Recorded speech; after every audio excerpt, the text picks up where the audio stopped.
Hey everybody, it's me, TJ, coming at you again here with the next A-Town Pulse. Again, very easy, digestible way for us to understand and get information out to you on what is happening in Anacortes at our council meetings and what is coming up. Before I get started, I wanted to just say a huge thank you to everybody who's been engaging with me. I'm definitely listening. It's been great to get your emails, answer your questions. I'm learning a lot from you. Seems to be working for you, so let's keep this conversation going. So here's the update for the council meeting from Monday, March 17th. We got a Guemes Ferry announcement. The ferry haul-out is happening, and it's going through April 29th. County normally handles a lot of the communication, but they really haven't this time. Parking is going to be more of an issue down there temporarily, but this is much needed work on the ferry, so please be patient because it's important that we get that work done so Anacortes can keep that strong connection to Guemes. Also, we had the swearing in of a new firefighter, Mr. Anthony Anglikowski. Welcome to Anacortes, Mr. Anglikowski. He is a lateral hire from the Marysville department, and we're really excited to have him. We also had some committee readouts, some committee reports. Our finance committee was reported by Councilmember Bruce McDougall.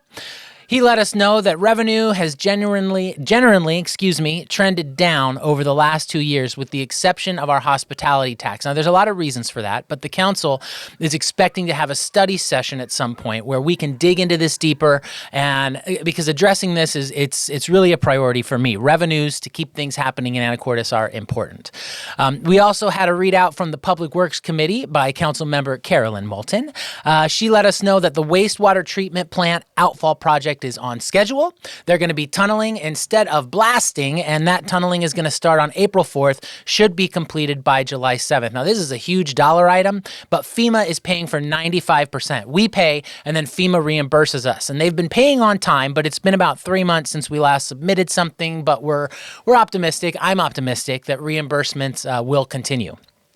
The big meat of the meeting last night was a presentation from Fire Chief Harris recapping what happened in 2024.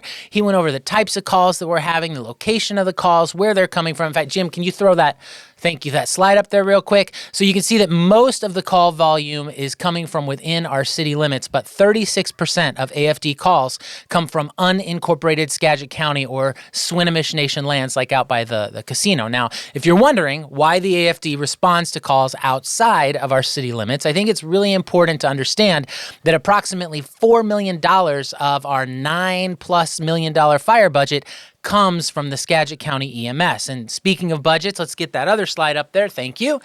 Council allocated last year roughly $9.6 million for 2024. And when the year was done, they did spend what was allocated, but came in roughly $300,000 under budget because money comes back toward the end of the year through collection from transport fees and other items like that. We also got some other highlights from the chief from 2024. He talked about the Fire Academy, which was something brand new we did here in Anacortes. He also talked about our new ladder truck, which you may have seen in the 4th of July parade, and its push-in ceremony. And then another interesting topic was about our brush truck. Now, this is known as Brush 29. It was deployed to Yakima to help with a brush fire, and because the state pays for this, in addition to the valuable experience for the two-person crew, it actually made the city of Anacortes $9,000. We also received an update on the community paramedic program, which has led to helping 108 patients, I think it was, in 2024, as well as a 70% reduction in repeat 911 calls. Now, that was great from 2024, but I got to say, for me personally, an exciting part of 2024 was going to the Hammer Training Center in Richland, California, where I went through several fire and EMS simulations. Now, going through these kind of simulations in a controlled environment gave me a whole new appreciation for what firefighters do. I mean, my fires, they were all like controlled and, they could be just shut off with the turn of a dial. Well, that's not how it works in real life situations. So just special thanks to Captain Beyer and Captain Oliver for getting me through that program, only slightly singed. The chief also spoke about what is coming in 2025. So we recently promoted our captains to battalion chiefs. Now, this is extremely helpful for staffing purposes. Implementing this position to 24/7 kind of gives us it does give us our 9-5 fire per day goal that was part of the 2016 plan. Another thing that is happening in 2025, currently working on the comprehensive planning process, which is looking ahead 10 plus years to anticipate the demands that's going to be put on the fire department. Now, our call volume in 2024 was 4,767 calls. And if we look 10 years out, current rate of growth, the volume in 2035, we're looking at like 8,700 calls. So we have to make sure that we are planning for that growth. They're also the chief's working on a new proposal for service standards. Our current standards were adopted in 2016, and a lot has changed since then. And you can take a look at that working proposal linked in the council packet down below. Just click on that link. There's a lot more information that the chief presented for us.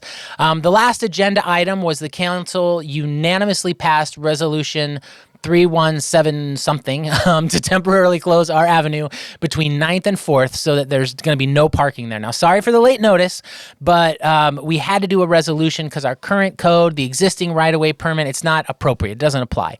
So we are going to need a code change for future situations like that, and that change should be coming to our next council meeting. And speaking of the next meeting, that is going to be held on Monday, March 24th at 6 p.m. in council chambers. What is coming up on that agenda? I'm so glad you asked. It's going to include a department update from Parks and Recreation. Also, there's an upcoming water line replacements that we'll be talking about. And very exciting, the Falconer will be there to give us a presentation about how a falcon is going to help us deal with the seagull issues in downtown Anacortes. There's also going to be some contract approval and modifications, but join us at the meeting on the 24th, or, just come back next week and watch the next installment of A-Town Plus. Again, thank you for watching, and remember, you can always email me right here, tj@anacorteswa.gov, with any questions, comments that you have. Listening to constituents, engaging with you, it's important because it helps me be a better representative for you on council. The best decisions we make are, I think, the ones that we make together. So reach out, let's get your voice heard, and make sure you have a seat at the table. One last thank you to my wife, who's always super supportive of all these type of things that I do and offers me a lot of grace when I have to take a lot of phone calls. So have a great week, and we will update you again soon. Be kind to each other. Have a great week.